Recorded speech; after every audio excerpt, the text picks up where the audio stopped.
Olá pessoal, meu nome é Estevão Rocha e nesse vídeo aqui eu e os outros integrantes do grupo estaremos falando um pouco sobre classes e templates. Bom pessoal, por que estudar classes e templates, né? Bom, as classes elas nos auxiliam a orientar, né, organizar e estruturar o nosso código, uma vez que as classes elas criam objetos encapsulando dados e encapsulando comportamentos. Já os templates, eles nos permitem a reutilização do nosso código, uma vez que você define funções e classes genéricas para este, aumentando a flexibilidade e a eficiência do nosso código.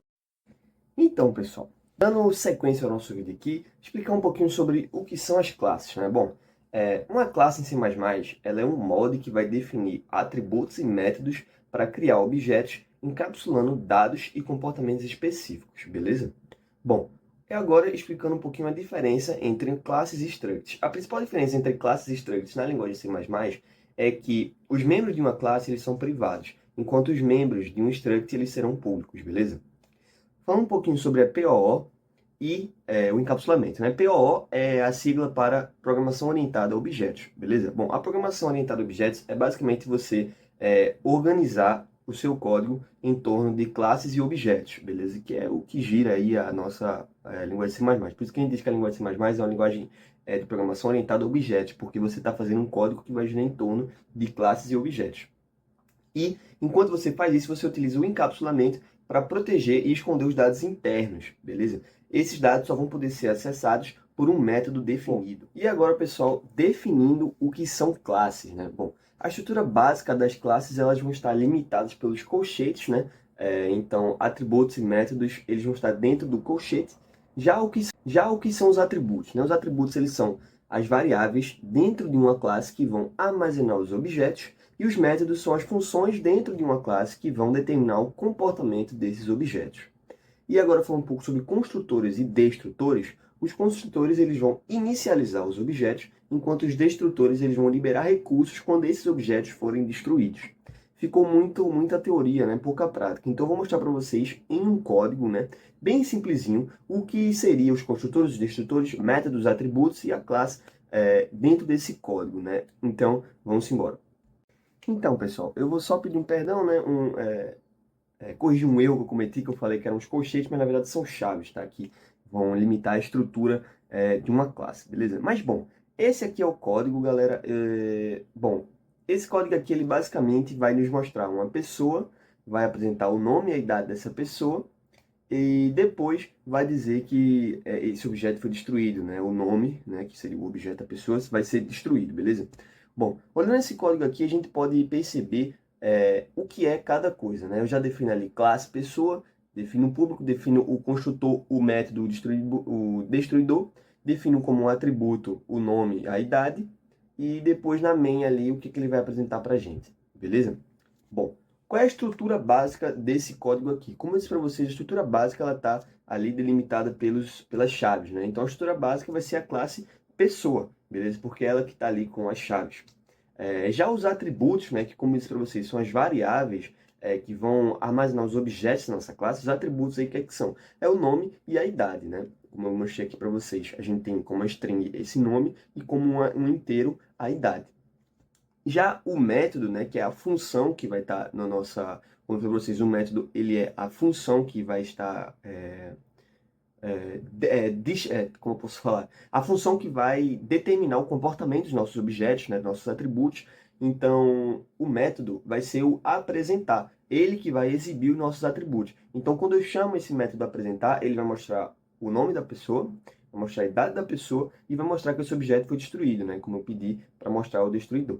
Já os construtores destruidores, a gente vai ter que pessoa, ela vai ser o nosso construtor, como está mostrando aí, né, no nosso código, quando você vê ali o público, abaixo de público, tem um barra barra construtor. Esse barra barra ele indica um comentário, né? O construtor ali seria pessoa e o nosso destruidor um pouco mais abaixo seria esse tiozinho com a pessoa, que vocês já podem ver que vai ter um comentário foi destruído, que é basicamente o que vai ser mostrado, né? E agora, quando a gente compila esse código, né, quando a gente usa o make, eu chamei de teste, né, make test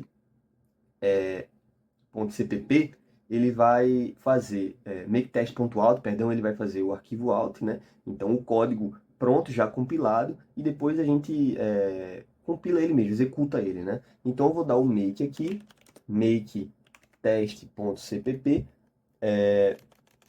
ele vai compilar o nosso código e depois eu só coloco um ponto barra e executa aí, né? Ponto barra teste, ponto alto, beleza? E aí a gente vê o que é que esse código tem a nos mostrar, né?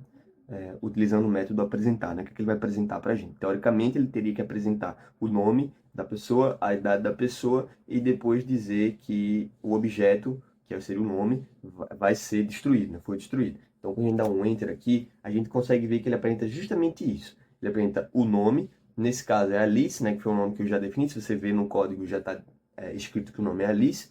Depois diz a idade, que também já foi definido, né? Você pode criar um código aí que ele é formado pelos dados que o usuário ele fornece, mas aí tem aí nome Alice, idade 30, e depois, como a gente disse, a gente chamou uma função, o método, né, a apresentar, ele também mostraria o destruidor, né? Ele realmente, o destruidor sendo realmente executado, e aí diz Alice foi destruído. Então, pessoal, esse é um código muito simples, ele nem recebe dados, para vocês terem noção, ele é bem simplesinho, já tem dados presetados, então ele é basicamente só para exibir e para conseguir mostrar para vocês a simplicidade da linguagem C++, né? Porque ela é a linguagem que pode ser um pouco mais complexa, né? Porque ela é uma programação orientada a objetos, é uma proposta diferente da linguagem C, mas a gente percebe que ela continua sendo uma linguagem simples de entender, né? Ela tem muitas semelhanças. Você vê o ponto e vírgula também, continua, strings, inteiros, variáveis, né? Os tipos de variável. Então, são coisas que assemelham essas duas linguagens, né? Mas é isso, pessoal. Espero que vocês tenham entendido muito bem o que quis ser passado aqui. Foi um código bem simplesinho. Espero que eu tenha conseguido deixar tudo enxuto e enxugado, mastigadinho, para vocês entenderem. Então, muito obrigado, pessoal. E aí pessoal, tudo bem? Me chamo Pedro Augusto e no vídeo de hoje eu vou acompanhá-los exemplificando tudo o que foi dito e abordado sobre classes até o momento. Bom, criei esse programa para estarmos exemplificando essa questão de classes na linguagem C++. Dando início aqui, fizemos a adição, incluímos as bibliotecas YoStream, Vector, String. No começo, a gente já observa essa classe livro, que é uma classe dividida entre private e public, onde a gente adiciona nossas strings, por exemplo, título, autor, ISBN, que são as informações que a gente quer e vamos fornecer para o usuário que esteja manipulando o nosso código. Para quem não sabe, ISBN é o código de barra que todo livro tem. Na parte public, a gente tem o construtor, que é representada por essas duas linhas de código. Os métodos para obter informações sobre o livro, a gente utiliza também as strings, só que com os gadgets, das coisas que queremos mostrar. getTitle, autor, ISBN, publicação. E aqui o método de como essas informações vão ser exibidas visualmente para quem está manipulando o código. Então, vai ser impresso título, vai ser impresso autor, SBN, e aqui a gente vai armazenar essas informações. Dando continuidade, temos outra class, também dividida na parte private e public, como dá para ver aqui. O método para adicionar um livro à biblioteca foi construído dessa forma, com a função void adicionar livro, onde a gente vai conseguir implementar as informações desse livro no nosso sistema. Temos outra função que é de exibir livros, que é um método para exibir todos os livros que estão nessa nossa biblioteca. Falando sobre a variável inteira que temos aqui, é o método que é para obter um número total de livros. Então, se adicionamos diversos livros no nosso sistema, no nosso código, na nossa biblioteca, ele também vai falar para a gente com quantos livros nós estamos em posse. Dando continuidade, essa é a nossa main. Eu resolvi adicionar alguns livros que eu gosto, que é o do Senhor do Anel, o de George Orwell e o Pequeno Príncipe. Esses vão ser os livros que vão ser mostrados para a gente, certo? Executando aqui o programa, a gente vai dar g++, -o, o nome que eu escolhi para o arquivo e o .cpp dele, para gerar o executável. Executando ele, essa é a nossa forma de mostragem do código, onde tem o livro na biblioteca com seu título, o autor que fez o livro, o ISBN e o ano de publicação desse livro. Temos aqui 3 livros e você vê que ele dá um total, você vê que ele dá esse total para a gente, para termos um controle maior. Continuando aqui, vamos explorar a sintaxe básica dos templates em C++ e vamos ver como funcionam as funções template e as classes template. Bem, vimos pelo vídeo passado que os templates em C++ são uma maneira de escrever o código genérico que pode ser adaptado para funcionar com diferentes tipos de dados. Isso é feito usando uma sintaxe específica que informa ao compilador que estamos definindo um modelo ou template que pode ser instanciado com diferentes tipos. Indo aqui para funções template, sabemos que para criar uma função template, usamos a palavra-chave template, seguida de uma lista de parâmetros de template em triângulos. Esses parâmetros geralmente representam tipos de dados genéricos. A função então é definida normalmente, mas usando os parâmetros de template no lugar de tipos específicos. Quando chamamos essa função, especificamos os tipos de dados reais a serem usados. Indo agora para classes template, sabemos que a definição de uma classe template segue uma sintaxe semelhante. Usamos também template, seguido por uma lista de parâmetros de template, e então a classe é definida usando esses parâmetros, permitindo que a classe funcione como qualquer tipo de dado. Quando instanciamos a classe, passamos os tipos de dados específicos que queremos que a classe manipule. Em resumo, as funções template permitem criar funções genéricas que operam com diferentes tipos de dados. Usamos uma sintaxe especial para definir esses modelos de função e especificamos os tipos reais ao chamar a função. Já as classes templates permitem criar funções genéricas que podem manipular dados de diferentes tipos. Definimos a classe usando parâmetros de template e especificamos os tipos reais ao instanciar a classe. Espero que essa explicação sobre sintaxe básica e as funções de template e as classes de template tenha sido satisfatória. Olá a todos! Hoje eu vou falar sobre um conceito fundamental em C++, que são os templates. Bem, o que são os templates? A gente pode começar aqui falando que existem dois tipos principais de templates. Templates de função e templates de classe. E o que são os templates de função? Bem, com eles nós podemos definir algumas funções que operam com diferentes tipos de dados. Imagine uma função de troca, ou swap, que funciona tanto para inteiros quanto para floats, ou qualquer outro tipo de dado. Com templates, podemos escrever essa função de forma genérica. Já templates de classe, eles permitem criar classes que manipulam dados de diversos tipos. Um exemplo clássico é uma classe de vetor para poder armazenar elementos de qualquer tipo.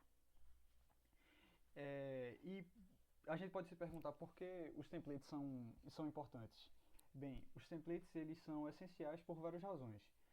Uma delas seria porque com os templates não precisamos escrever várias versões da mesma função ou classe para diferentes tipos de dados. Isso não só economiza tempo, como também reduz o risco de erro nos códigos. Outra razão é porque o código baseado em templates é altamente flexível. Podemos facilmente estender nosso código para novos tipos de dados sem alterar a lógica existente, facilitando a manipulação e a evolução do software. Também eficiência. Templates permitem ao compilador gerar um código otimizado para cada tipo de dado específico, tornando o código gerado tão eficiente quanto se fosse escrito especificamente para cada tipo. E abstração. Com templates podemos criar abstrações poderosas, como containers genéricos e algoritmos genéricos. Essas abstrações são componentes essenciais para a biblioteca padrão do C++, que é altamente utilizada para resolver problemas comuns de forma eficiente. Então, pessoal, eu, Pedro, aqui de novo, só que dessa vez criei outro programa para exemplificar e explicar a vocês sobre a classe template, para representar um valor genérico. Esse programa ele suporta operações básicas como adicionar elementos, acessar elementos por índice e obter o tamanho de um vetor em C++. Bom, dando início aqui à nossa explicação, fizemos novamente a inclusão das bibliotecas que serão necessárias para rodar esse programa, certo? Temos aqui a declaração das classes do template Vector, onde tem essa classe Vector, a parte private, um ponteiro para os elementos armazenados no vetor, um inteiro, capacidade atual do vetor, outro inteiro que nos dá o número de elementos atualmente no vetor. Temos essa função, que é o void redimensionar, método privado para redimensionar a capacidade do vetor. Fizemos aqui um laço de repetição no for, adicionamos o delete, e a parte public desse vetor nós temos o construtor, que é exemplificado por essa linha de código, a questão do destrutor, o método para adicionar um elemento ao vetor, essa função adicionar, o redimensionamento da capacidade de um vetor. Duplicar essa capacidade, como vocês podem ver aqui, a gente utiliza um outro inteiro, que é a nova capacidade que vai ser vista.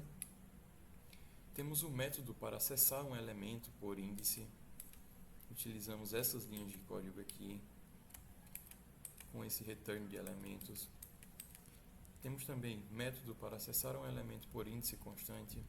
A gente utiliza o const t e esse ezinho.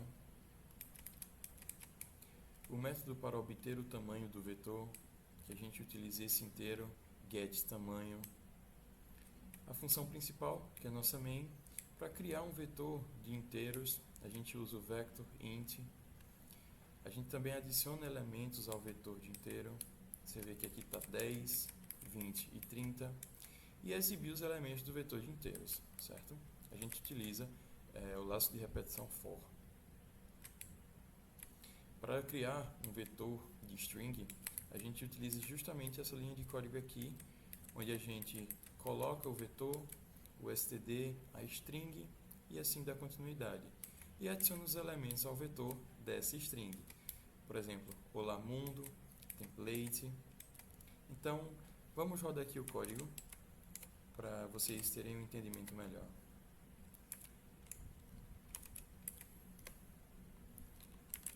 Executando o código, ele nos dá justamente o vetor.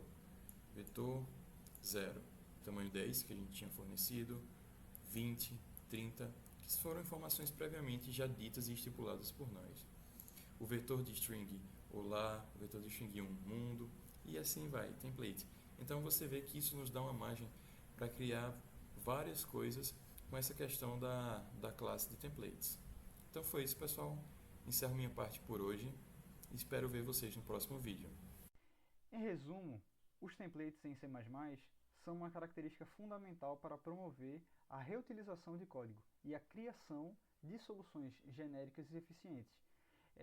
Eles ajudam a manter nosso código limpo, modular e mais fácil de gerenciar, além de proporcionar a flexibilidade necessária para lidar com uma vasta gama de tipos de dados. Obrigado por assistir.